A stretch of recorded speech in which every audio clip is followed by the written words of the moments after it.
कांग्रेस सांसद शशि थरूर ने एक बार फिर अपनी ही पार्टी के खिलाफ खड़े हुए हैं। इस बार उन्होंने कांग्रेस को आपातकाल को लेकर घेरा। उन्होंने कहा कि आपातकाल में अनुशासन और व्यवस्था के नाम पर क्रूरता की गई। आपातकाल को भारत के इतिहास का महज काला अध्याय नहीं मानना चाहिए, बल्कि इसके सबक को पूरी तरह से समझना जरूरी है। उन्होंने आपातकाल में इंदिरा गांधी और संजय गांधी के कामों को लेकर उठाए सवाल। एक मलयालम अखबार में प्रकाशित लेख में कांग्रेस सांसद शशि थरूर ने 25 जून 1975 और 21 मार्च 1977 के बीच प्रधानमंत्री इंदिरा गांधी द्वारा घोषित आपातकाल के काले युग को याद किया। उन्होंने कहा कि अनुशासन और व्यवस्था के लिए किए गए प्रयास क्रूरता में बदल दिए गए, जिन्हें उचित नहीं ठहराया जा सकता। कांग्रेस कार्य समिति के सदस्य शशि थरूर ने कहा कि इंदिरा गांधी के पुत्र संजय गांधी ने जबरन नसबंदी अभियान चलाया। यह आपातकाल का गलत उदाहरण बना।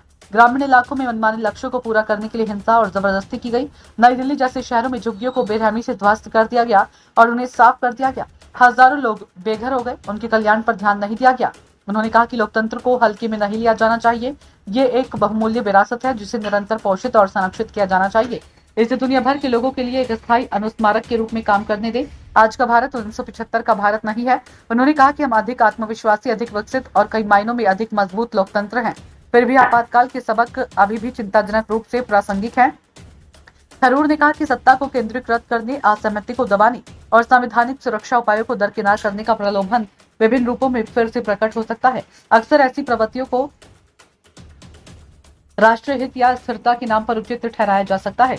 इस लिहाज से आपातकाल एक कड़ी चेतावनी है। लोकतंत्र के रक्षकों को हमेशा सतर्क रहने की जरूरत है। ब्यूरो रिपोर्ट, नई दिल्ली।